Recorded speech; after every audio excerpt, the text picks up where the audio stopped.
אוקיי. שומעים אותי? אוקיי. מה עכשיו?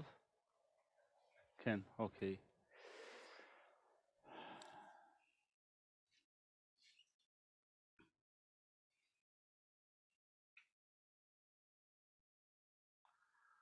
בבודה, בדרמה, בקהילה העילאית. Take refuge. Until enlightenment, I take refuge in the Buddha, the Dharma, and the Sangha. Through the merits of listening to the teachings, may I attain Buddhahood for the benefit of all sentient beings. Until enlightenment, I take refuge in the Buddha, the Dharma, and the Sangha. Through the merits of listening to the teachings, may I attain Buddhahood for the benefit of all sentient beings. Until enlightenment, I take refuge in the Buddha, the Dharma, and the Sangha. Through the merits of listening to the teachings, may I attain Buddhahood for the benefit of all sentient beings. May all sentient beings have happiness and the causes of happiness. May all sentient beings be free from suffering and the causes of suffering. May all sentient beings never be separated from happiness that is free from suffering. May all sentient beings abide in equanimity, free from attachment and anger, which keeps some close and others distant. Thus have I heard at one time the Blessed One was dwelling in Rajgriha on Balja mountain, together with a great assembly of monks and a great assembly of bodhisattvas. At that time, the Blessed One was absorbed in the concentration of the countless aspects of phenomena called profound illumination. At that very time, the superior Avalokiteshvara, the Bodhisattva, the great being, was looking perfectly at the practice of the profound perfection of wisdom, perfectly looking at the emptiness of inherent existence of the five aggregates also. Then, through the power of Buddha, the Venerable Shariputra said to the superior Avalokiteshvara, the Bodhisattva, the great being, how should a child of the lineage train who wishes to engage in the practice of the profound perfection of wisdom? Thus he spoke, and the superior Avalokiteshvara, the Bodhisattva, the great being, replied to the Venerable Shariputra as follows. Shariputra, whatever son or daughter of the lineage wishes to engage in the practice of the profound perfection of wisdom should look perfectly like this, subsequently looking perfectly and correctly at the emptiness of inherent existence of the five aggregates also. Form is empty, emptiness is form. Emptiness is not other than form. Form is not other than emptiness. In the same way, feeling, discrimination, composition of factors, and consciousness are empty. Shariputra, like this, all phenomena are empty, without characteristics. That is, they are not produced and do not cease. They have no defilement and no separation from defilement. They have no decrease and no increase. Therefore, Shariputra, in emptiness, there's no form, no feeling, no discrimination, no composition of factors, no consciousness. There's no eye, no ear, no nose, no tongue, no body, no mind, no visible form, no sound, no smell, no taste, no object of touch, no mental phenomenon. There's no eye element and so forth up to no mind element, up to no element of mental consciousness. There's no ignorance and no cessation of ignorance, and so forth up to no aging and death, and no cessation of aging and death. Likewise, there's no suffering, no origin, no cessation, no path, no exalted wisdom, no attainment, and also no non-attainment. Therefore, Shariputra, because there's no attainment, bodhisattvas rely on and abide in the perfection of wisdom. And because their minds have no obstructions, they have no fear. Passing utterly beyond error, they attain the final state beyond sorrow. All the Buddhas who reside in the three times by relying upon the perfection of wisdom become manifest and complete Buddhas in the state of unsurpassed, perfect, and complete enlightenment. Therefore, the mantra of the perfection of wisdom, the mantra of great knowledge, the unsurpassed mantra, the equal to the unequaled mantra, the mantra that thoroughly pacifies all suffering, since it is not false, should be known as the truth. The mantra of the perfection of wisdom is proclaimed, Tayata Gata Gata Paragata Parasamgata Buddha Soha. Shariputra, this is how a Bodhisattva, a great being, should train in the profound perfection of wisdom. Then the Blessed One arose from that concentration, said to the superior Avalokiteshvara, the Bodhisattva, the great being, well said, O child of the lineage. So it is. The profound perfection of wisdom should be practiced exactly as you have taught, and the Tathagatas will rejoice. When the Blessed One had said this, the Venerable Shariputra, the superior Avalokiteshvara, the Bodhisattva, the great being, and the entire assembly, as well as worldly beings, gods, humans, demigods, Gandharvas, and others, were filled with admiration and highly praised what had been spoken by the Blessed One.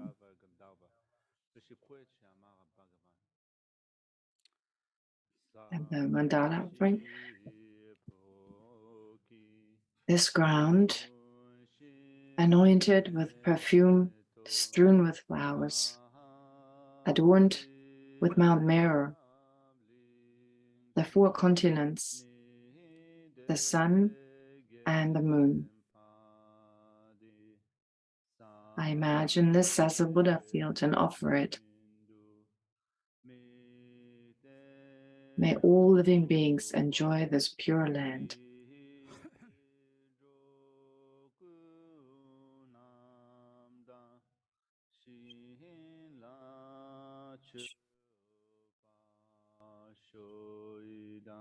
Guru Ratna Mandala.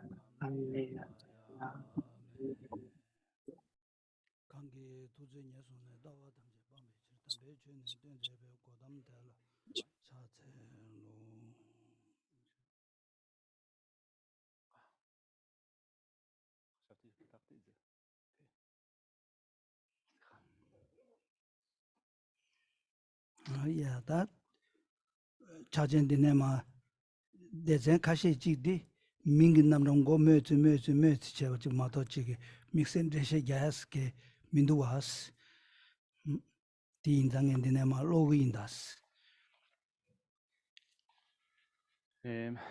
So we should say, well, what is to follow are basically kind of similar explanations. So there's not really much to explain. They're pretty similar. So therefore we should read it without explaining too much.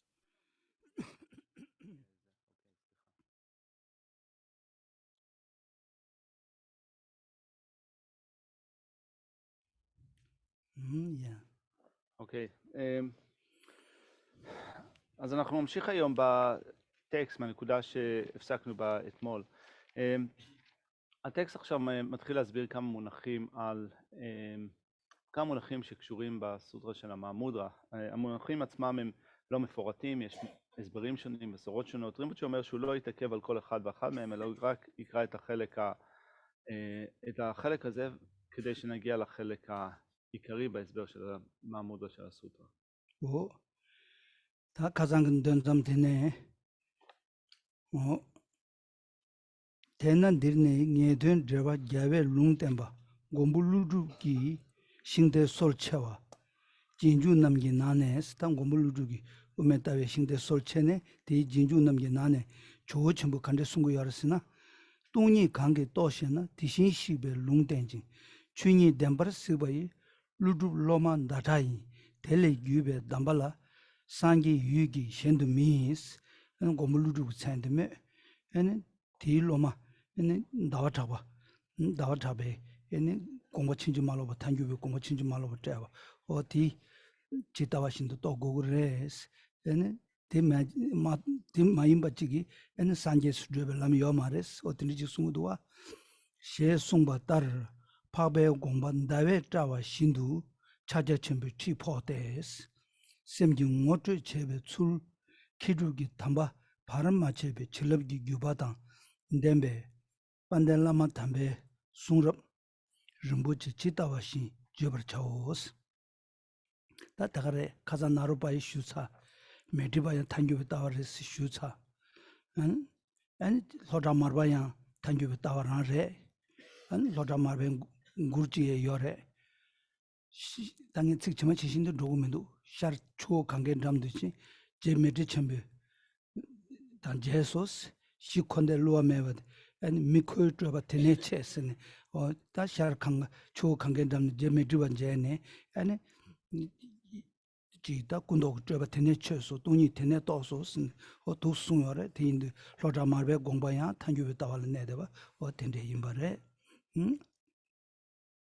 다 텐데체네 반델라마 담베 숭라 rum보치 치다바신 저버차오 원나 지치르 된 차제 첨부 시에차와 니스 다 차제 첨부 가와 거르스는 가자키니 팀카시 슈버들의 노팅이 증기 야볼레 초남 군기 랑신 차제체 시에송바다르 최 탐제기 랑신 동반이기 차자당 대또나 다 첨부라고 해야 돼 대또나 구바 탐제를 줘베 아니 첨부함 초데스 첨부 초다 세메다 시소송베치로스 다네 투베 템발라 데바 쪽에도 중량 넘버 주변 리분 주바도 충바 따르스 얘는 자자 첨부 시술 주베 다 장마야 있는 리부 숭주 자자 첨부 톱지기 출 템벌 출 충벌 템바 당스 어디바드다 지 주로나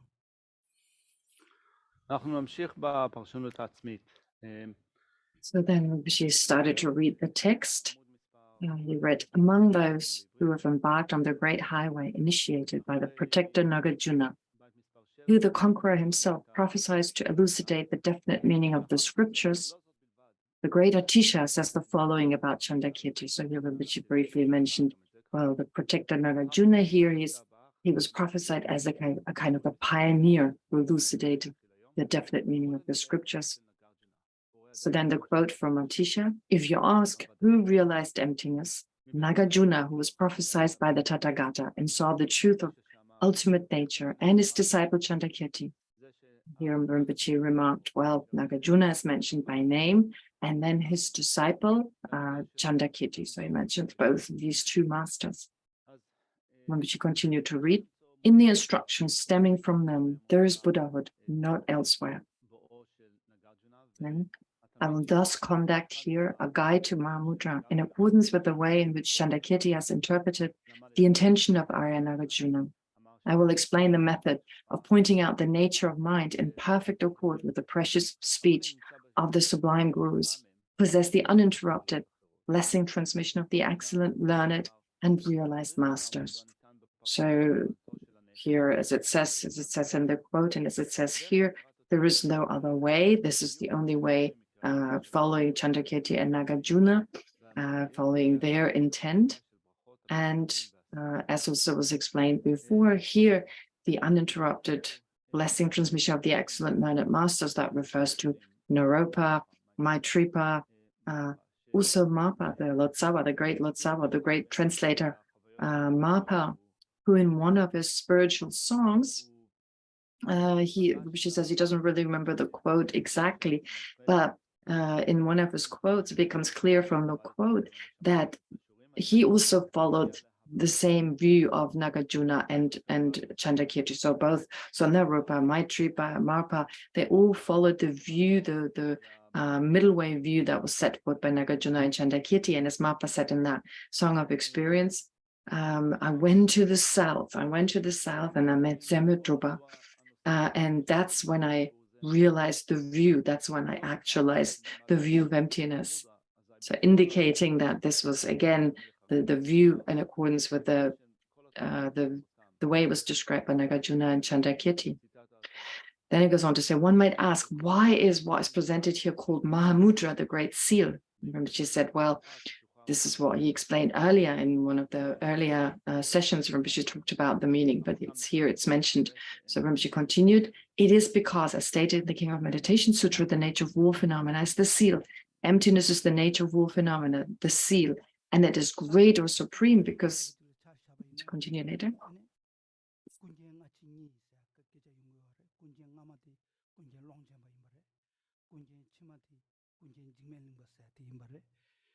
다 뒤치리야 이 주미 밤슈야 미방rum치 슈야티 딱 시부치 쳇둡치 츠기 요래 디나네 아니 군제 롱첸바기야 단주에 따와치는 숭기 요래라 아니 군제 지멜링바기 코랑 구르지도와 군제 니바 지멜링바드기 юм체 실진라 규자식 제베스 다 юм시라기 바로도 침베 된디 내야 에네 도치 삼담베 갑라 숭구야르 돈다디 타고 냥아 겐갸윈디 아니 юм디 시진라 규자식 제베스 에네 뱅군 파바 루두기 냠시샤르스타 고물 루두기 아니 치다르템베 된디레 에네 공바 코용고두스 뱅군 파바 루두기 냠시샤르스 셰베 충고든 다달라 슈스 다 팀데기 아니 지 동바니기 지 가정문진 거래 아니 텔레야 리베텐 밥수레 아니 민장 따요 점기 조 타녀 점도 족수레 되게도 정말로 세신 타바디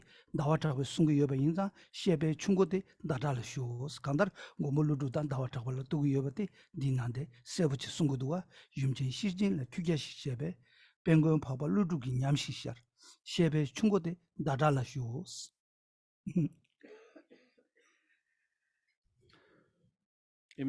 So anyway, so emptiness is the nature of all phenomena, so therefore it's great. When it's realized, one becomes released from all misfortune, therefore it's called great. For it says great refers to something excellent and measureless. Then it goes on to say, now just as within the sages' teaching, 18 sub-schools evolved, yet all aimed equally at freedom as the goal. Likewise, with respect to the understanding of Mahamudra, they had numerous and diverse perspectives, but they're all equal in being methods to attaining the fruit, the union that is Mahamudra. So here Rinpoche talked about, these great masters called Gungin Longjenpa, for instance, the great Nima master, and then Gungin Jimi Lungpa, as well as Jo Mipam. So these were great masters of the Nyingma tradition. And also there's this this phrase, or there's this quote as well, where it goes on to say, where it talks about just as the teaching and just as the view was set forth by Nagarjuna. So in the same way as Nagarjuna set forth the view of emptiness, which is basically referring to identifying the object of negation and negating that based on the fact that phenomena are merely labeled.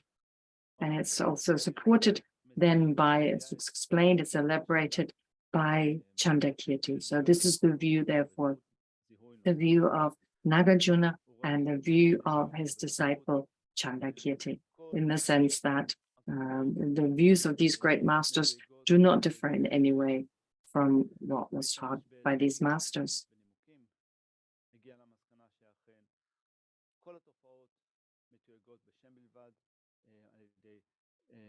על ידי שפה בלבד, או תודעות מושגיות בלבד, ולכן הוא אמר שההשקפה הוודאית היא זאת של נגרג'ונה ושל, סליחה, ההשקפה הוודאית היא זאת של צ'נדקירטי.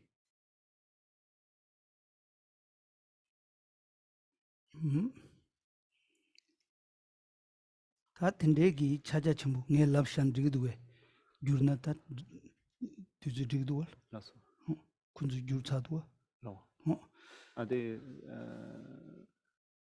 교사래 다 차진 레다 시줄기 주베타 당마야 리부 송주 찾아침부 톱제도 충벌 땜바 당 기부 담반 남기 룩산 타탑에 넘버 예발라 케베 칠다 지 애니 다니밍 남다 애니 벽이 간쟁이 중 개버스스 시수 애니 민정 도스 고멘난기 인송고 여래 케베치를 셰바스 현지 계조로 가오마 nganden ronyom yigishi shije juyu zokchendang ume tati lasoba sosoro mingdo manaya ngeten lungri lakeshi nyamnyo chengi nanjobe chena gongba chikdu phabs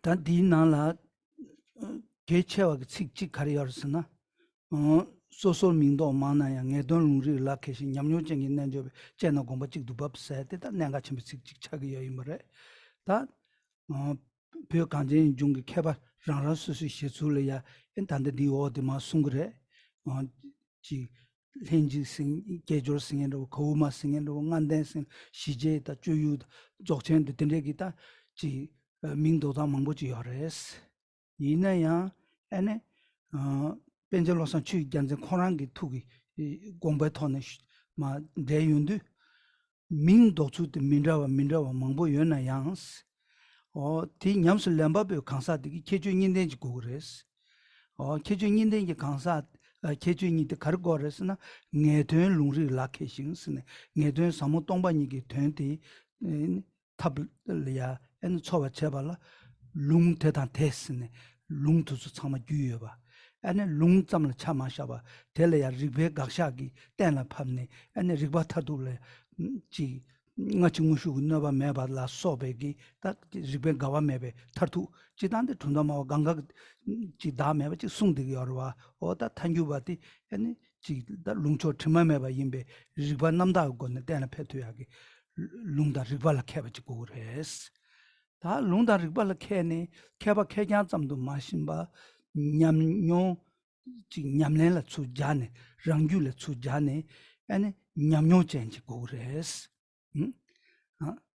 가점 직점라 마송 지금 냠뇽진데 고그레스 오다 개주인된 딕시로 개천부도와 냠뇽 전부 여바 있나야 룽다르바 매바 있나 아니 미 서젤 당도야 미지 디레스나 오티멘로스 디마레스나 티멘로스 오투스 제제 데소메딩이 오첸제메딩이 오다 지문에다네 슝단 슝첨보다 제네 샤바 사무 쇼지 갑주 여바 있나야 랑기 유도를 맞아나 양코 율겔 가부차그와 어떤데 인도 냠뇨젠지야 고고여다 봐 대인도 다 기둥인된 고그레스 케바 타모데 네던 룽리 라케신스데 케바데 냠뇨징이스데 트루바데 기둥인된 고그레스 송고래 네던 룽리 라케신 냠뇨젠지 내줘바지 이나 ane ming dota mindawa yona yang tonda papsa ane chaja chambu ane tigi ne de jigla papgres chaja chambu senare zoba chambu senare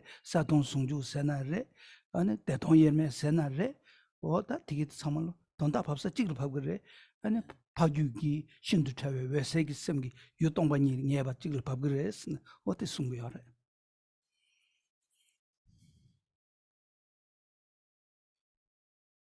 And the text continues to indicate this and to become versed in differentiating the numerous excellent traditions of the sublime ones. The text reads, the innate union, the amulet box, the fivefold, equal taste, and the four-lettered, pacification, cutting off, or zhi, and the great perfection, or dzogchen, the guide to the middle way view, and so on. Though many teachings exist, each with a different name, when examined by a yogi who's versed in definite scriptures and reasoning, and who possesses meditative experience, they come down to a single intention.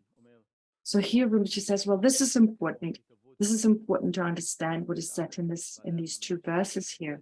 That first of all, there are different terms that are used to describe different methods, these different practices by the great Tibetan masters.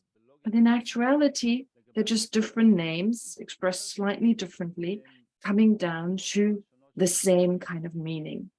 So therefore, Rinpoche explained, well, there are these great masters, the great Tibetan masters of the path. They just had slightly different ways to set forth that which in terms of its actual meaning is the same. So they applied different terminology, used different words and so forth. However, according to the opinion of the author, Penjin Losung Chögyal Jensen, the author of the root text and the article commentary, according to his opinion, well, actually, they are the same, they have the same meaning. And what is important for a person to actually experience, to actually practice what is prescribed in the scriptures, that is summarized in these different ways, the innate union and so forth, well, for a person to effectively practice is, or to be an effective practitioner, or to make the most of what is taught, is first of all to realize emptiness, that is to understand what is the definite, what are the definite scriptures are teaching, in the sense of, well, understanding emptiness based on understanding first what the texts set forth, this definite meaning of emptiness. So to be well versed in the texts, and then apply reasoning. The person needs to apply reasoning by way of being able to refute what needs to be refuted and so forth, to be able to understand that there's no contradiction in terms of earlier and later scriptures, or even within one text in terms of earlier and later explanations, so that this person sees the actual nature, or understands the actual nature of phenomena. So these two aspects, first of all, needs to have learning as well as applied reasoning, needs to have a logical kind of mind understanding the full meaning.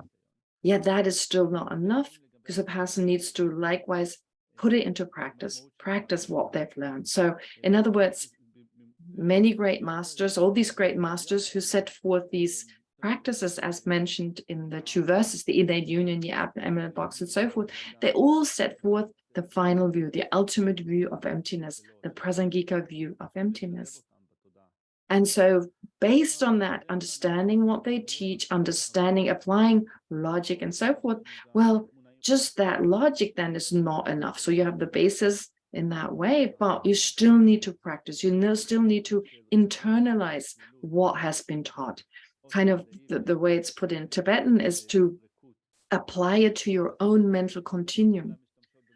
In order for that which you learned, in order for that which you reflected on, not be from the mouth, not be mere words. Therefore, it's important to understand you need both.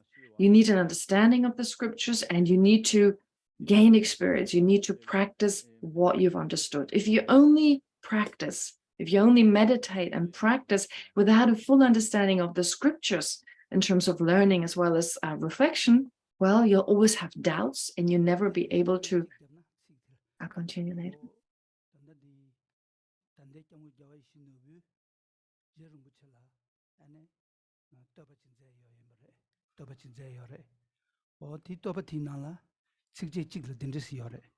유전 던담의 요sel기 따외 내기 샤베체 강종 야된 말루바 타도 공부직도 밥스 뭐다 될라 단된데다 공 돈다 찍발 누구래 돈다 찍발 누구래 딱코 디난다 식디 세루 땅해야 돼 가르세루 땅이었으나 유전 던담의 요sel기 따외 내기 샤베체스나 유기 요sel기 깨자 많이 받체 유전 요sel기 깨제 돈 유전 요sel기 아니 따외 내기 샤윤두 아니 세동 송주 세계 연날에 조천 세계 연날에 차천 세계 연날에 도서관가 아니 공부디 찍리야 밥고 야레스 대동 송주 세대 찍리 밥고 레스 어 딘데 송고 야레 어디 유규 요셀 맞아왔더니 유전 요셀이 토네 샤나 공부 찍도 봐야지 어 까면데 송고 야레 어디에 내가 같이 인기를 상고도 if you only have experience without learning, you won't be able to have a definite sense of what emptiness and so forth is all about. If on the other hand, of course, you have only learning, you've only an understanding of the scriptures without internalizing them, well, it won't affect your mind, it won't move you closer towards your goal. Therefore, it's important to understand that you need to have both aspects. You need to practice as well as have learning, etc. Now, with regard to the actual essence of the teachings, well, they have the same meaning. It doesn't matter whether it is the teaching of the teachings on the union of bliss and emptiness, whether it's the teachings on the union of clarity and emptiness, whether it's the teachings on the great completion or the great perfection, Dzogchen or Mahamudra. They come down to the same kind of essence, which is why it says it comes down to a single intention. They basically have the same meaning. His Holiness the Dalai Lama also talks about this in one of the texts he composed. So Rinpoche believes, or Rinpoche is aware that His Holiness actually composed a praise to Lama Tsongkhapa. And in that praise, what he says in that praise, he basically says, well, the view with regard to the subject, so setting forth the ultimate view with regard to the mind, not here the object, which explains it's not the object. It basically comes down to the same meaning. I'll explain in a moment.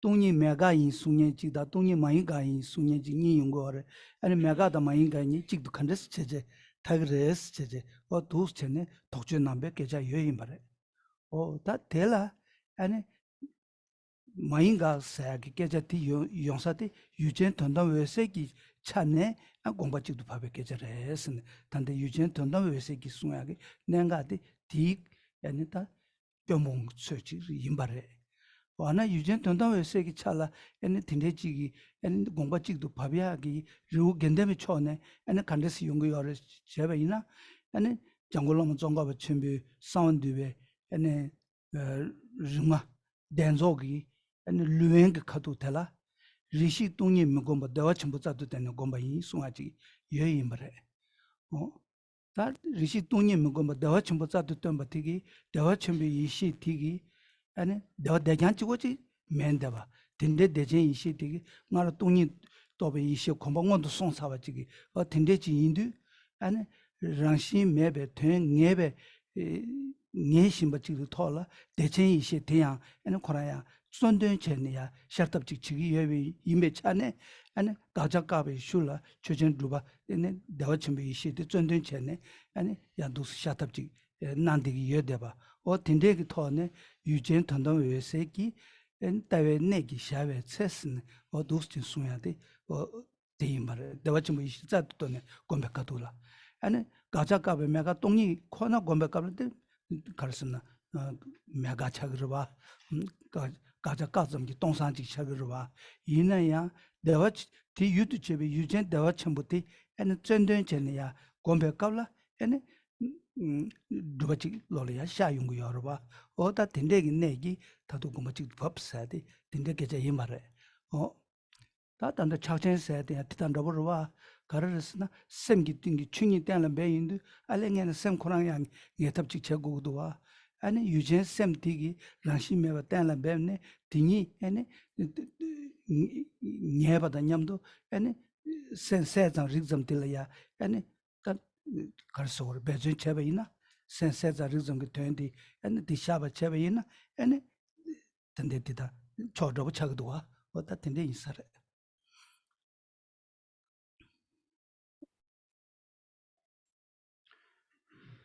So as His Holiness says, therefore, here he's referring, when His Holiness says the view of emptiness, or the view, the ultimate view with regard to the mind, well, His Holiness is not talking about the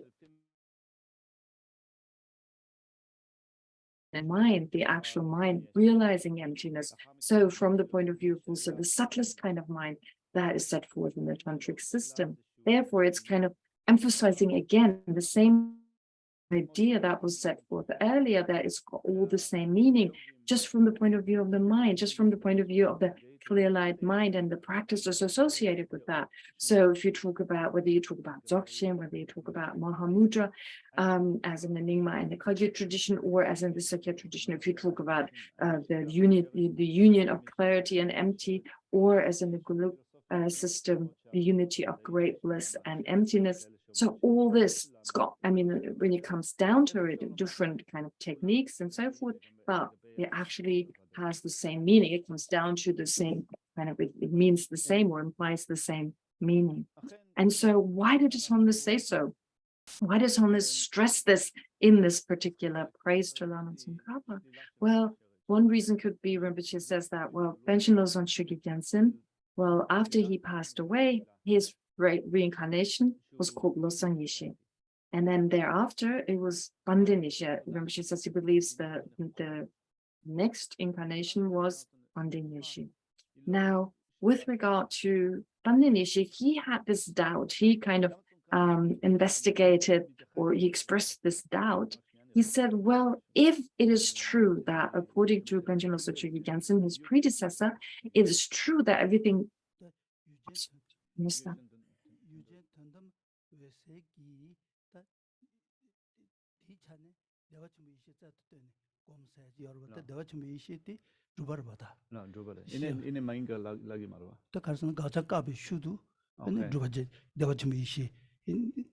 Shargi Yobinza, Mahinga Chagro, Gajakashi, Chujunduba Pingina.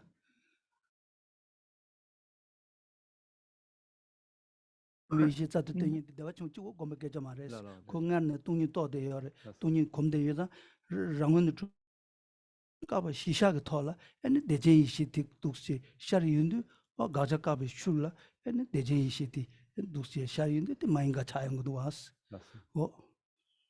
Sorry, I'm trying to volume up and down, so I missed a little bit of what Rinpoche said.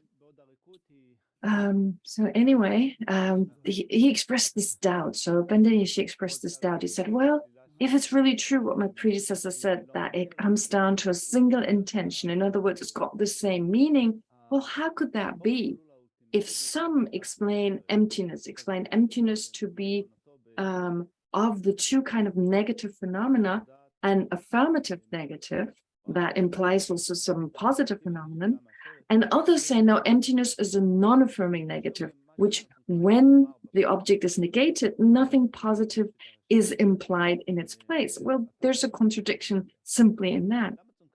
So actually, Rinpoche says in response to that, if we talk about in particular the mind of clear light, here taking emptiness as its object. So talking about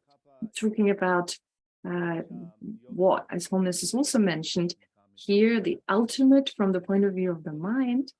Well, actually in the Gelug system, and this becomes clear from an explanation Lama Tsongkhapa gave in the Guya Samaja commentary, I think I heard Rinpoche say the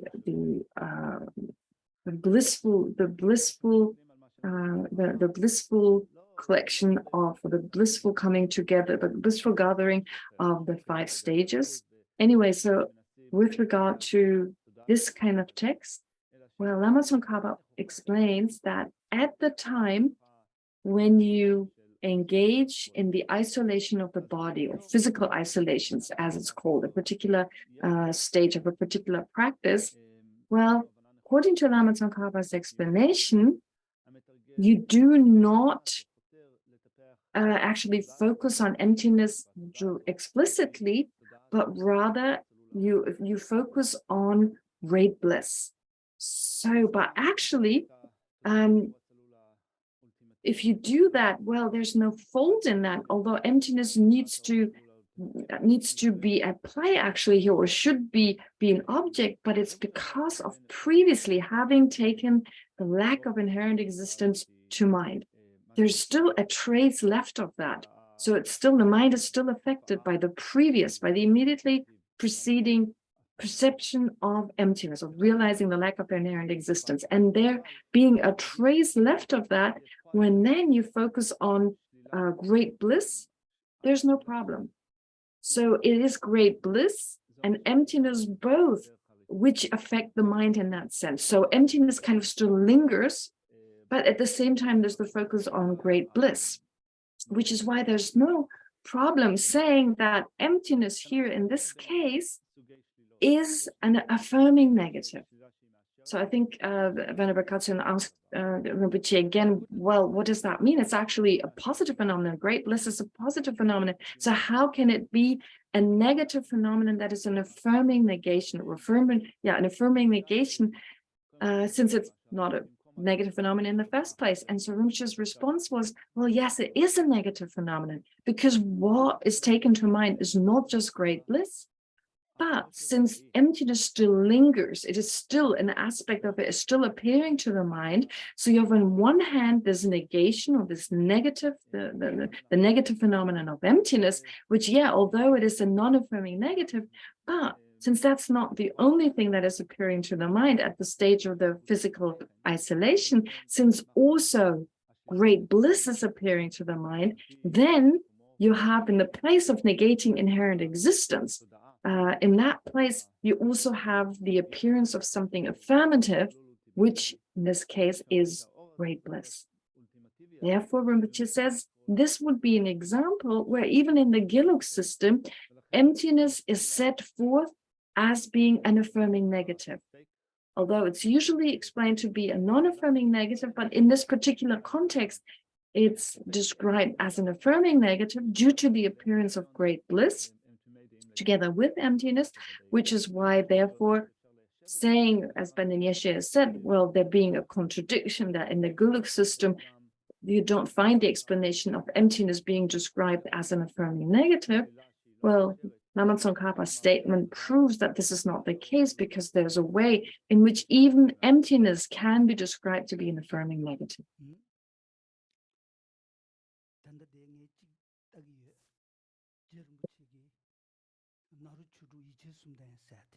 Naru chudu ti ije sumden sat. Ti nane tsik ji ma lung thamba on to dana.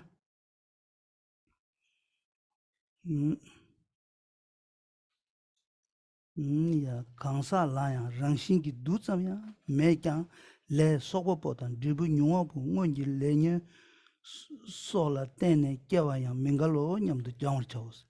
Tela nyeba temba na ne shaye kanda ju nam ladan hamur Tawala labdes, Dayang stat dine lapshana digionda, Dayang dedon yeme ki namru tu tawala labos. Dedar chene kana lagu gyuma, yuwa dewa chemu ngor shabe, sheja sumri mons.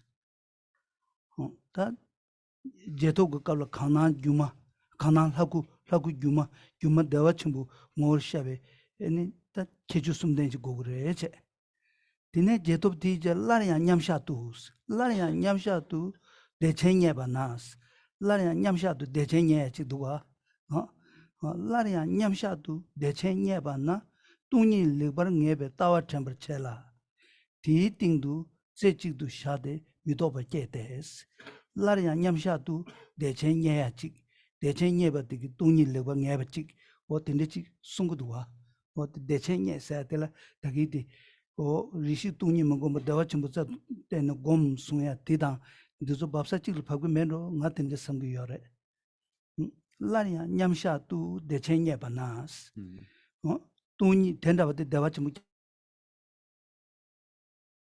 장관members 돈이 레버를 녜베 따와 템버체라스 디팅도 제직도 샤데 미도바게 데스 대단 냠제 빼면 차오스 Also die Jhado Sumden den Jhado Chila Sum de la 디 제도 까메레 가나하고 하고 주마 대화 첨부 모르샤비 셰자 숨루모스 디 제도체 다 디진 제도 제 라야 냠샤도 대체녀바 나스 냠샤도 대체진 얘기지도와 돈이 된다버기 돈이 레버 녜베 따와 템버 첼라스 디팅도 제직도 샤데 미도바게데스 아니 냠샤다 제도 빼마차오스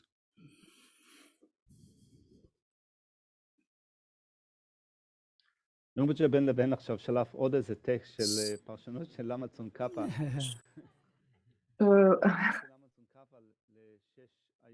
to actually establish what Lama Tsongkhapa says, so to support what Lama Tsongkhapa says, you have this text by Naropa on the 6 yogas, of Naropa. So we have this text, on the 6 yogas of Naropa. I think it's called the 3 types of being endowed with the 3 types of mental engagement. Anyway, in there, what it describes are the 2 stages, basically, of a mental absorption, a meditative equipoise, that is then followed by the subsequent attainment stage, so the subsequent period.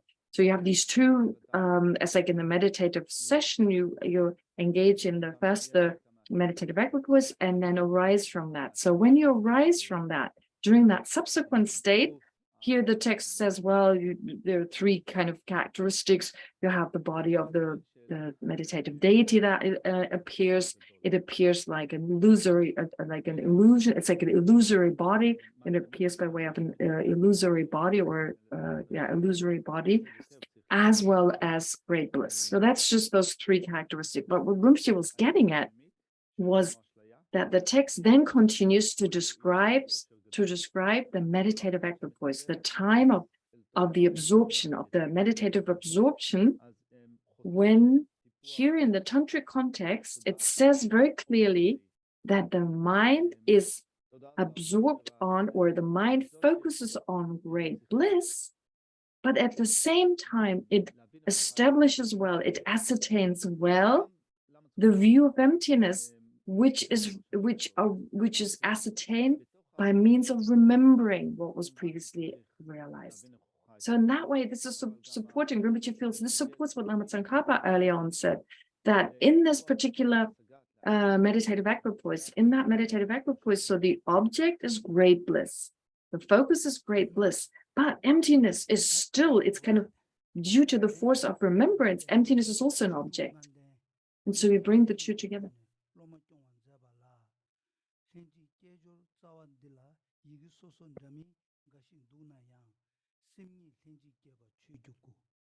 남도 렌지 개바 추구랍 나와 렌지 개바 추구 난셈 예르메 렌지 개바 오스 다 셈코란티 이니 단덴디 추구려야 잘 심니 렌지 개바 추구고스 다 되네 남도티 이니 추구기랍 셈기랍 아니 잔출랍 단다와체 셈티 잡초단다 잡초다 베저 and namdoti jachu lapta pejar and nawal hinji keba chugu seti and jachu rangdan de panalia ngo tingding ji nangi yoba o tinji ngondan ji yungu yoba tinna shingi and chugu res o simi seti and dile in namdo yashar yungu yoba ene nawa nazo chik sherki ye deba o tinde chik di sungu ye yimbanda o di sungu ye samara jichung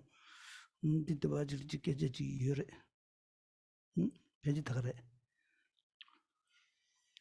she sungbe tun mugu ta ta tande inya di gyabden chik du tande nangsan yeme lenji keba wo sayadala she sungbe tun tanga peje shinda chik logu yuda mugu tang ane hada lama la mugu tso che ane chi ta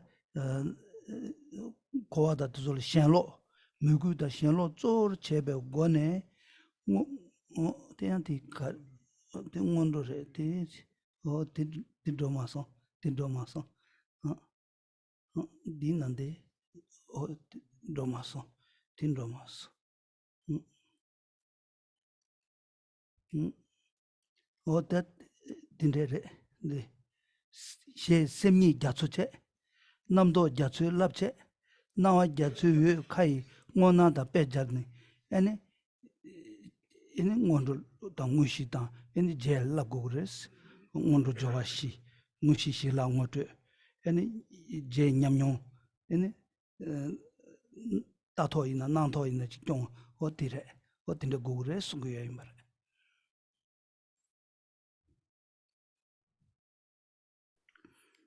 So she continued to read.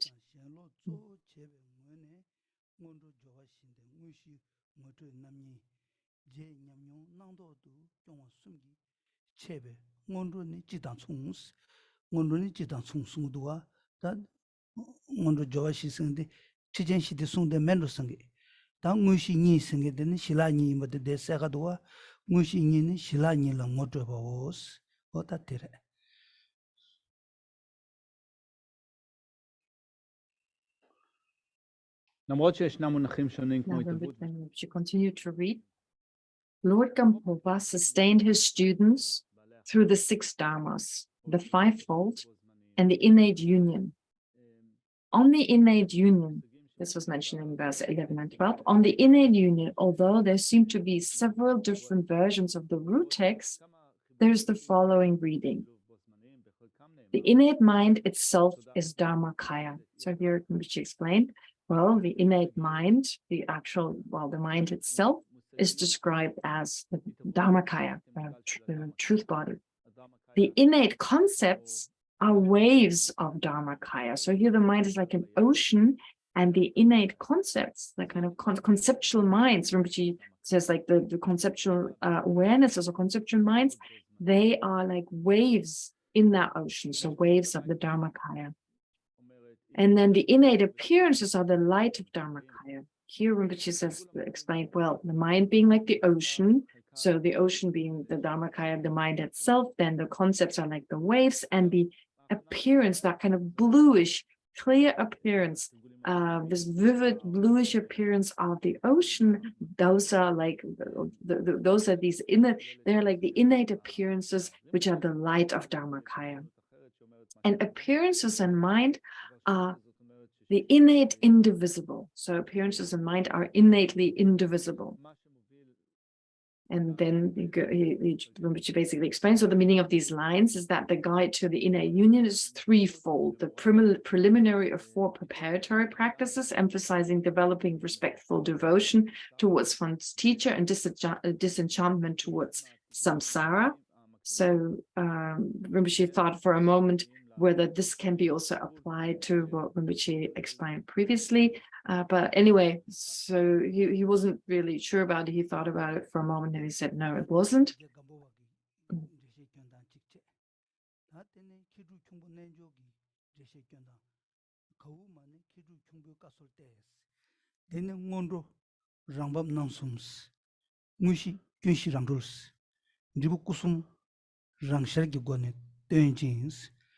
Mushila kumbo ngotre che jang sungsos tati kare sungi shuas ke mendu ngadin deba tinde kai ramason da shangba ka yu gis dambe zo ni nigu chudu yila chudu ni tumulam ji mando da tumulam ji mando che tumuti zawat che da tishu di gyulu chidwa gyulu chadang rangros 다 귤루티체 다 티슈도 밀람치도와 닝투랑상스 다 때네 외세치도와 외세 마리 문셀스 귤루 밀람 외셀 아니 포 마곰 산제스 다 포 파르도 야왈룽구스 파르도 치도와 어디기 다 누구 추툭세베 추루티나라 아니 tumut zawala shan tine ane nyamnengi gyundi karkari yungurusna gyuluche milamche weseche powache pardo otigi tigi ane nyamne tigi de rimbashindu kyaya yungu yores sheba yinshin kaume zoyang chudu wesergi gomzu ti inos motireta. And Rinpoche went on to the main practice consisting of 2 point-out instructions and the subsequent practice relating your experience to whatever appears. The preliminary practices are similar to those taught generally, while the main practice consists of introducing tranquil abiding and insight. So Rinpoche just remarked here with regard to the main practice, again, what is mentioned is that union of calm abiding or tranquil abiding and special insight. And Rinpoche continued to read, the amulet box is the tradition of the scholar Siddha Kyungpa Nenjor. It is presented by way of the following: the preliminary, the 3 self-descending factors, the main practice, the self-freeing of the 4 defects, and the results, the self-dawning of the 3 Buddha bodies. The main practice is also called recognizing the thief. So Rinpoche said, well, with regard to this amulet box, Rinpoche cannot really give you any further explanation because he searched for a commentary on that particular practice, but couldn't find anything. So he's not able to elaborate on this. Then he continued to read, the principal instruction of the Shangpa Kagyu is the 6 dharmas of Nikuma. Tumo, the foundation stone of the path. So Tumo, Rinpoche then said, well, Tumo is kind of the basis, it's the root of the path. Then the illusory body, the natural liberation of attachment and aversion. Then dream yoga, it's the 3rd of these Niguma practices, or the 6 dharmas of Niguma. Dream yoga, the natural awakening from deep confusion. Clear light, number 4, the dispeller of the darkness of ignorance. Number 5, transference, Buddhahood without meditation. Number 6, intermediate state. The intermediate state, the Sambhogakaya of the conquerors. The main practice of the amulet box is in fact the meditative practice of the clear light, one of the 6 dharmas, which is one of the 6 dharmas.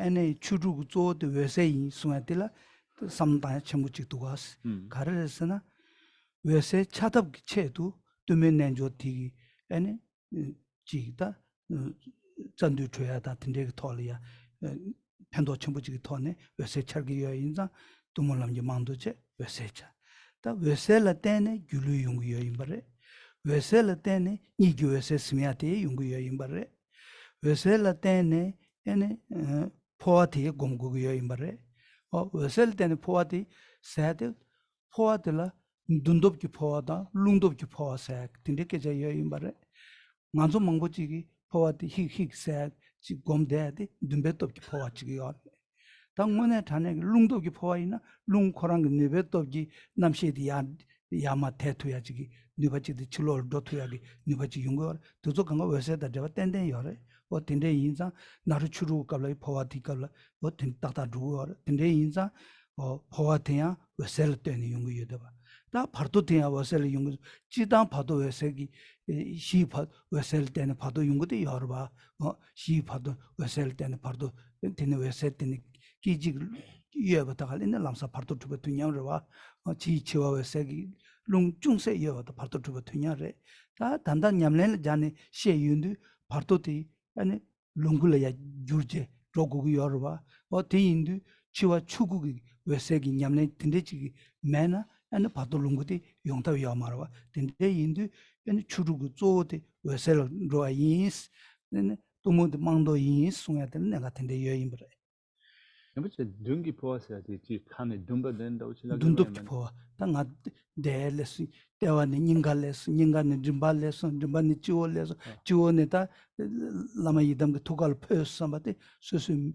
meba dumba tini chik susu yiche chik tohne rwa tingone ta lungdop ki ruwa marwa dundop ki powa lungdop ki powa. Now, this actually makes sense here, which she says, in the sense, well, when it talks about, for instance, as part of the sixth dharma of the Niguma, so Tumo, the practice, the inner heat practice, is the foundation stone of the path. And then at the very end of this passage, it says the main practice is, in fact, the meditative practice of the clear light. And again, those two make perfect sense in the sense that, well, Tumo is used in order for the clear light mind to dawn. In other words, practitioner applies or engages in the practices of the inner heat meditation or in the Tumo meditation in order for then, as a result of that meditation, the clear light mind to become active, to manifest the clear light mind. So this is a path, basically. It's a method to generating the clear light mind. And the clear light mind, in turn, that is a method to generating the illusory body, as well as engaging, for instance, in giving rise to the actual clear light. It gives rise to the transference of consciousness, and so forth. So this is all based on the clear light mind, which in turn arises from Tumo. Now, Tumo, there are different practices, there are different ways to generate Tumo. So there are two ways from which he mentions here. One can be translated the Tumo that arises through the force of aspiration, and Tumo which arises through the force of the winds, the energy winds. Now, with regard to the first type, it's visualizing a certain letter, she and so forth, so certain letters or syllables as they're called. So visualizing these in specific places in the body. So the Hebrew translator asked Rinpoche, what is this dun in Tibetan aspiration, dunba? And Rinpoche explained, well, it means this aspiration, or in other words, visualization, visualizing such and such is happening in the different spots. You visualize the syllables, etc. And based on through the force of this visualization, inner heat is generated, or it's done through the winds in the body itself. So without the mere visualization, but through the body winds of the wind energy itself. So these are actually, well, these are the two ways by which Tumo is manifested, which also Naropa explained. Anyway, the point being that you generate then the clear light mind, and that is also needed, for instance, for the practice of the intermediate state that is mentioned here. So the sixth practice of the Sambhogakaya, of the conquerors, in the sense that, well, what happens during the intermediate state? Well, you generate the Sambhogakaya, but the Sambhogakaya, you can transform the intermediate state only, you can transform that into the Sambhogakaya only if it is preceded by the practice of transforming the clear light mind into the Dharmakaya. Therefore, again, that clear light mind, that meditatively arisen clear light mind at the time of death, first needs to transform this ordinary death state into the Dharmakaya, and the next moment later, then the moment, so it's like this moment when the subtlest clear light mind is active, which is called in this case a clear light mind of death, here transforming it into the Dharmakaya. And then when the subtle winds that are associated with that clear light mind slightly start to move, well, then the mind becomes coarser again, and that is the first moment of the intermediate state. And that intermediate state is then used to, to transform it into the Sambhogakaya, which is what is explained here as point number 6, intermediate state, the Sambhogakaya of the conquerors. So working towards generating the actual Sambhogakaya of the conqueror. So this is just part of the practice. But anyway, Rinpoche says it makes sense what it says here. Dumo being, the descending Dumo being, the foundation stone, giving rise to the clear light mind, and the clear light mind in turn is the main practice. Is the main practice in the sense that it enables the practitioner to engage in all the other practices, generating the illusory body and so forth, all the way to the intermediate state, the way just explained, giving rise in the sense of the clear light mind of death being utilized for the practice of the Dharmakaya, and a moment later, therefore, because of that clear light mind, being able then to utilize the intermediate state to practice the Sambhavakaya.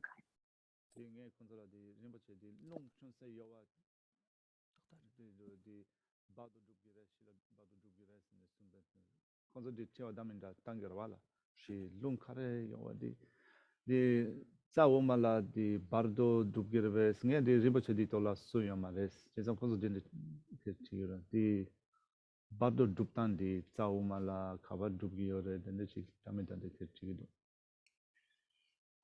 namju dire ta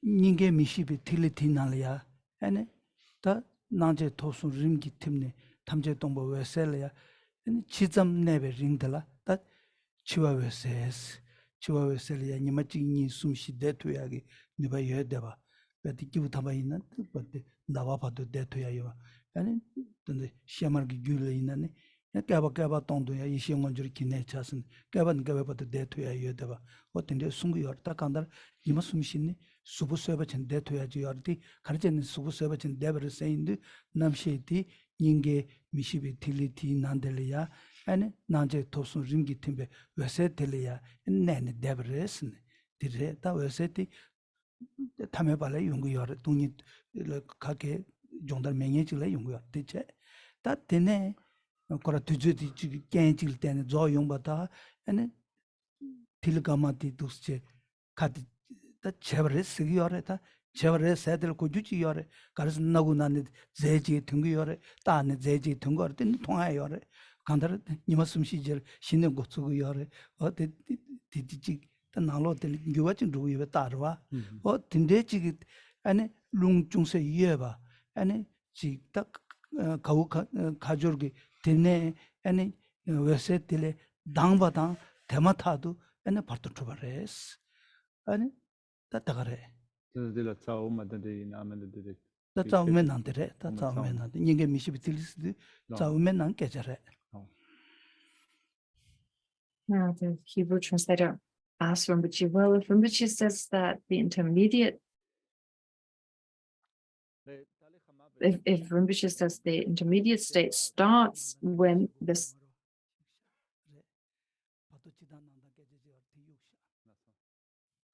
the intermediate state starts when, if it says, Rinpoche says the intermediate state starts when the subtle winds that are associated with the clear light mind, when they start moving, well, a lot of questions will arise. So people will ask about what does this exactly mean and so forth. So therefore, in this context, could Rinpoche please explain the meaning of that? And so Rinpoche gave the following explanation. He said, well, ordinarily what happens at the time of death, I mean, in general, what happens at the time of death is that naturally, as part of the death process, the winds in the body slowly enter, abide, and dissolve in the central channel. And because of that process, there's this indestructible drop at the heart chakra. Well, that opens, and well, first of all, before it opens, actually, what happens is because of the winds all absorbing into the central channel and into that drop, then all the coarse minds, actually the subtler types of minds that have already arisen. So the subtle minds that immediately precede the clear light mind. It's first the mind of white appearance, then the mind of red increase, and the mind of black near attainment. They arise one after the other when the winds enter this drop, and then the clear light mind manifests. The clear light mind manifests. And for an ordinary person, they can remain within the experience of that clear light mind without being able to control it, without being able to use it to realize emptiness, but still remain with that mind maybe for 2 or 3 days. That accounts for the fact that some people, their bodies don't start to decompose right away. There is no smell of decomposition, rather their bodies remain fresh. So this is because even ordinary people could just, for whatever reason, remain in that clear light mind. A practitioner, once that clear light mind has manifested, is now able to meditate with it. For 2 or 3 months, the body remaining fresh without decomposing, and the mind is used to meditate. And if there are some accounts of people, they can remain in that state in the clear light mind for eons. But the point here, why am I saying this? Well, the point is really that when the winds absorb into the central channel, the way just described, entering, abiding, and dissolving, etc. So what happens is that these slightly coarser minds, anyway, the coarsest minds have dissolved, and then the very subtle minds, not the extremely subtle, but the very subtle. Sorry.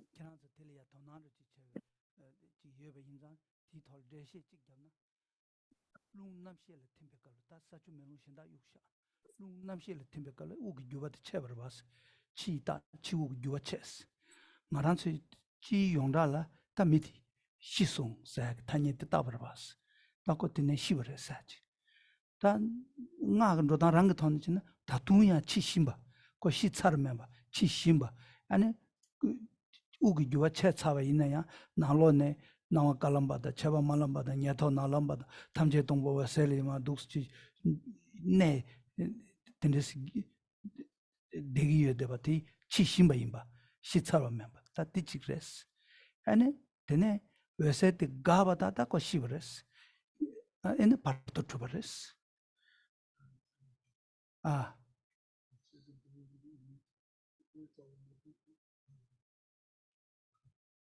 Data umena never set it to stick Gagreta.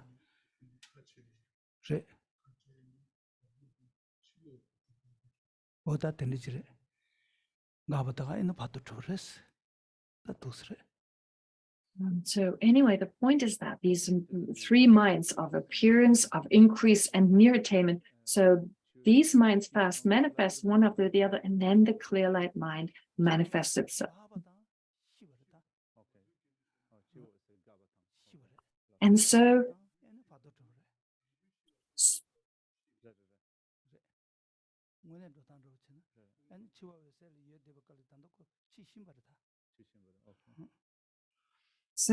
basically the point is here that the clear light mind, then when it manifests, well, it manifests for some time.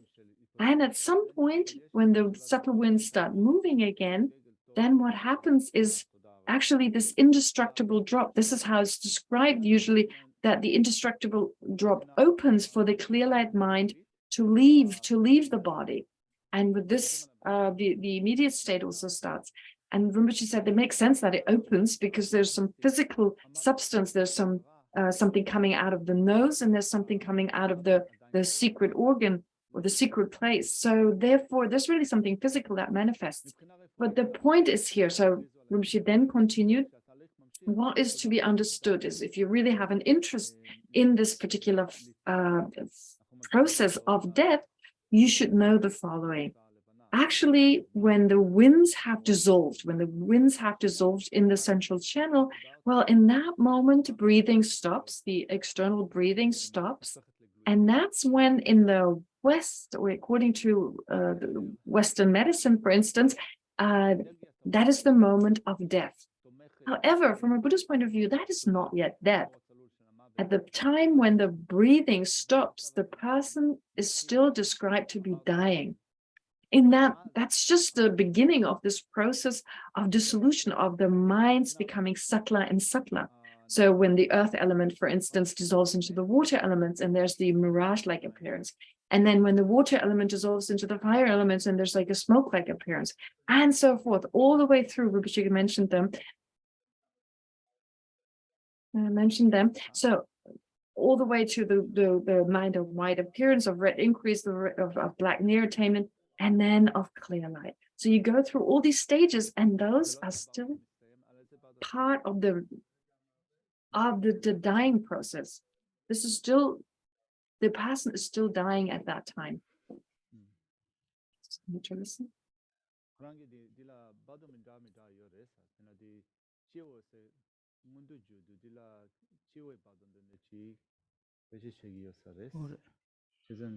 Parto tu gajaji yores chuni parto sengen tuzo tat milam ga parto sar tuzo ganga parto ene ta karsore dashe samres ko chutum bichane te da chudin to dosan drive chane parto ming ta samres parto tu inaji yore. Anyway, so then Rinpoche had a slight discussion with his attendant Geshe Tashi. I suppose I couldn't hear Geshe Tashi, but anyway, there's this little bit of back and forth, but it didn't have any bearing really on what Rinpoche said. So the point is, therefore, there's this whole process when a person is dying, these absorptions of mind, etc. But once the clear light mind has manifested, at that moment, well, that is the moment of death. And once these winds start to move again, and in other words, the clear light mind, the session, if you like, or the time of the clear light mind manifesting is over, that first moment of it being over is the first moment of the intermediate state, of the pardo state.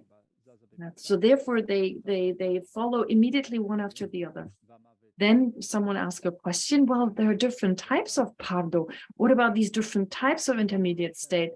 And Rinpoche said, well, yeah, there are these 6 pardos. One is called the Dharmakaya pardo, one is called the dream pardo, and so forth. But actually, those are very, very similar. There's not really a difference between them. It's just because there are certain, it's better not to talk about them. Rinpoche just said it again because it's too complicated. But basically, okay,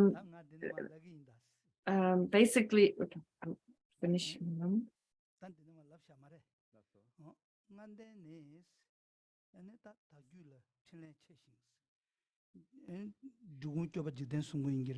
Jigden gombe tsawa gurdu sheba nas changju semgi tabola shempengi gyudo majena tom lame worche minjungwe sem ngondo dela nenden jesne chambada nyingji changju sem o tigiti ngondo chegures ngondo tijikche ranglu lagu yabola gyurme ki tensa masena kandu konba menduwe lu yidam lala nenden jes o de tak Rani and Lagurkevati, Ketchambures, Tingibache.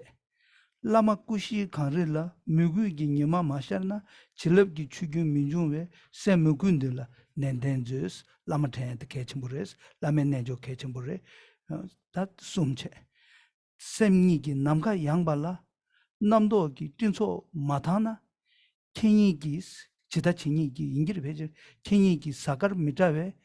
Sem mitodila nenden zeus botichene nyamsha nangatu tongwa ni komeati kechambures da tene sonyi gi ishin nobula molam gi chitor majena göndu gi tene minjungwe je ngoadila nenden zeus da mo molam de kechambures de ngonere da gewa kangdang kancheba ineya ane ju gewa kakti kariche du imbati and ngoa molam tigi and get up kuya imbare sedig chedu ngoa molam chenani sedig tondal minruya imbare kya chimen tonda ngondo hadami kumbanjil membainani ngoa the molam chebainani tela minruya imbare ta kowa dunge gi jaso dile tarji godu sne soso rani tarbatsam gi chedu ngoa molam chebainani tarbe gyul dro tsam imbare ta semjen tamje gi tondu Zobe Sanji Komba Togu teach to yin Sambaina and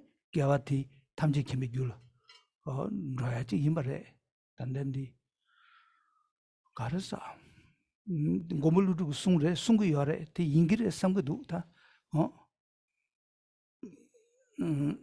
Gavetala Genenes Molam Zundu Jag Kurchen, Molam Sagi Kaluguru, Tabeling the Driver Charles. Gave tale genenis but susu gevache the tajil de sorche. Zundu jag kurchenes, telia susu, the lugilu mevaje, Zundu yabutamba, the teja shuva the chibache.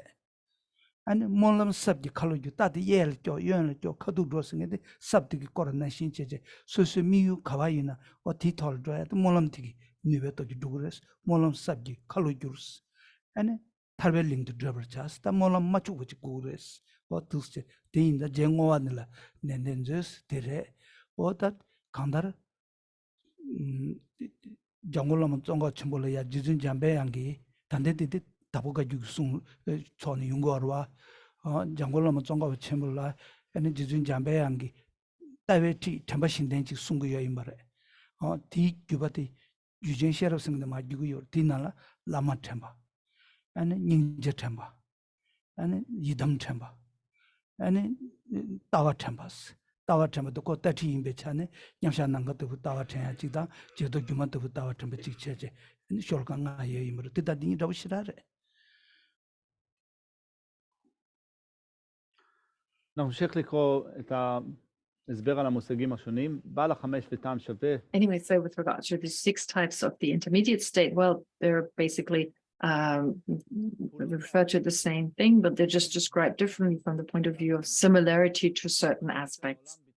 Anyway, Rinpoche said, I'll continue to read now. So you read, as for the fivefold, this is quite widespread in the Dakpo Kagyu lineage. When Jigdan Gombo sang the root lines in a song, he wrote, as for the stallion of the awakening mind, if you do not race it along the course of altruism, the loud cheers of the crowd of gods and humans will not rise. So apply your mind earnestly to the preliminary practice. And Rinpoche explained in this context. So here the preliminary practice refers to generating love, compassion, and the mind of enlightenment, bodhicitta. The text continues, your body, a king among deities, if you do not hold it fast as an unshakable ground, the hosts of Dakinis will not gather around. So earnestly generate your body as a meditation deity. So here, as it's said in these words, it's then important that you yourself generate yourself as a deity, as a meditative deity or a Buddha figure. It goes on to say, the snow mountain of the 4 Buddha bodies, your guru. If the sun of your admiration and devotion does not shine on it, the river of blessing will not flow. So apply yourself earnestly to this mind of devotion. So here the devotion, which is referred to also the practices of Guru Yoga, as in like perceiving the Lama as inseparable from the meditative deity, as inseparable from the Buddha figure and so forth, and applying oneself in the practice of Guru Yoga, applying the practice of Guru Yoga. Then it goes on to say, the expansive sky of mind itself, if you do not clear away from it the massive clouds of concepts, the planets and stars of the 2 types of knowledge will not shine. So apply your mind earnestly to non-conceptuality. So Rinpoche here explained, well, it's important to realize emptiness, to apply oneself to the realization of emptiness, of realizing emptiness directly, like the emptiness that is just like the sky. That is like emptiness, it's like the sky, so it's important to do that. And then Rinpoche explained for the last verse, reading it first, the wish-granting jewel of the true accumulations, if you do not polish it with aspiration prayers, your needs and wishes will not come about. So apply your mind earnestly to this final dedication. So then, having explained the former practices, the previous practices, now Rinpoche explained the last verse, saying that this refers to the dedication practice, that it's so important to dedicate one's merit. So the other stages also being extremely important, Rinpoche also stressed that, but also the dedication is so important, because if we dedicate the merit that we've accumulated, for instance, the virtue, the positive potential towards just any kind of benefit in this life, well, this is the way it will ripen in just this life. If we, on the other hand, dedicate it towards the well-being of our next life, being reborn in a higher state, as a human or a god, and so forth, well, in that case, that's the result we will have. If we dedicate it towards attaining self-liberation, liberating ourselves alone from cyclic existence, well, the positive potential will ripen in such a way that it will support that. And as a third option, if we dedicate it towards the benefit of all sentient beings, I mean, dedicate it towards our own enlightenment, our state of reaching the state of a Buddha for the benefit of all sentient beings, well, then that's what's going to happen. That is where the virtue is going to go. And so, for instance, and so Nagarjuna himself has also talked about this. He said, like the virtue, like it's like you need to ride the horse of virtue. So virtue is like a horse that you ride on. Joyous effort is like a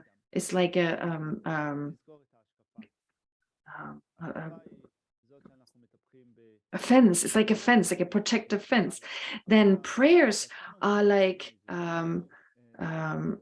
keeping you on the road, keeping you on your road. So your aspiration prayers, such as dedication, keep you on the road. So in that way, with these three, you need virtue, you need joyous effort, and you need to direct your virtue in a certain way so that it leads to a certain goal. And also, although this is from the Thakpa Kagyu tradition, but actually Lama Tsongkhapa says something similar. As a result of his conversation with Manjushri, he talked about 4 kinds of remembrances. So I'll do the rest in the beginning of next session. I'll have a short announcement. Yesterday, one part of the problem why I couldn't translate the beginning was because I was sent the wrong text. I was sent a Mahakala text. And so now what I'm going to do, the mind becomes our object, and it is as if a part of the mind, Rinpoche explains, like a part of the mind is observing itself, like from a corner of the mind is kind of looking at itself single-pointedly without being affected by excitement or laxity. This is how we should meditate. This is the way we should do it. It refers to also what is described in the text as meditating on the view based on meditative concentration. So first we need to establish meditative concentration based or focusing on the mind. And this is also how to meditate on calm abiding, therefore. So here meditative concentration refers to calm abiding. For the past few days, we've been meditating together. Rinpoche continues. And what you notice is when we try to concentrate our mind, different thoughts immediately arise. In this case, there are 2 methods we can use to keep the mind focused, on the mind. One method is to stop any thoughts from arising, to make an effort to stop any thoughts arise as soon as they're there. This is the method of resisting discursive thoughts. The second method is when a thought arises, we remind ourselves that this thought is also merely clear, merely aware, just having these basic characteristics. In this way, we let the thought disappear naturally, as if it were dissolving in water, sinking into water, dissolving into, Rinpoche kind of said, sink into water, dissolve into water. Therefore, there are 2 methods. One method is to stop the thought from arising, and the other method is to let it disappear naturally. We should alternate between these 2 methods. So Rinpoche said we should apply both, but alternate between them.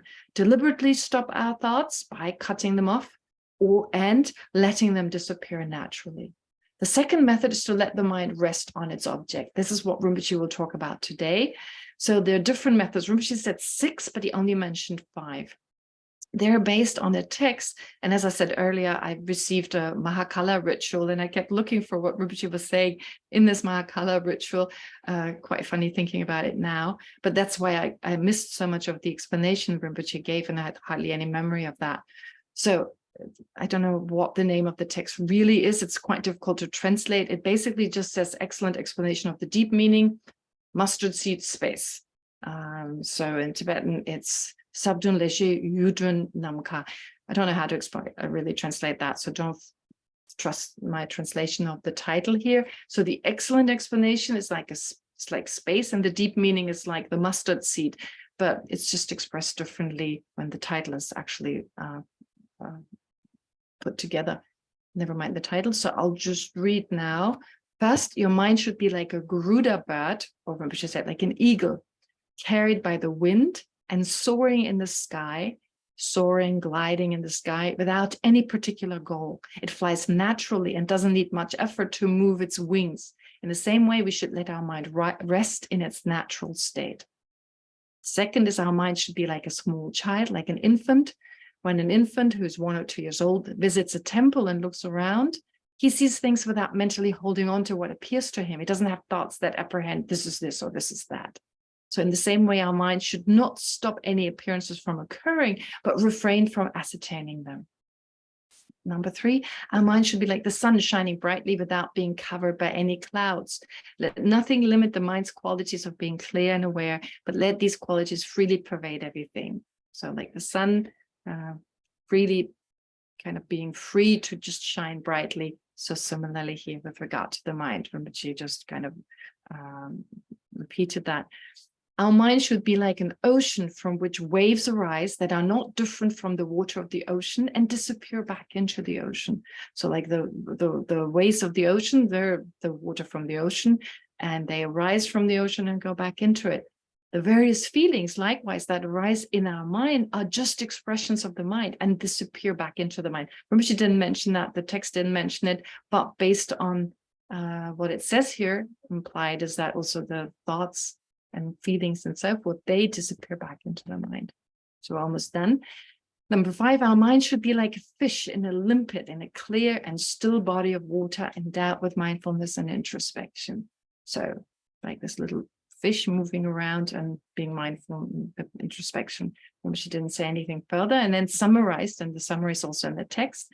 In short, whatever aspects arise in the mind, whether happiness or suffering, positive or negative aspects, here positive or negative means affirmative or non-affirmative, appearing in an affirmative or a non-affirmative way, expectations or worries, whatever appears, do not judge them, but observe them directly with an alert and open mind, which will cause them to disappear naturally. And remember that all these mental states are clear and aware. So this is really the explanation Rinpoche gave. Yeah, so I hope it helped. I hope I'm not the only one just talking to myself here. But yeah, I wanted to give you this, I wanted to share with you what Rinpoche said, because I was incapable of translating it yesterday at the beginning of the second session.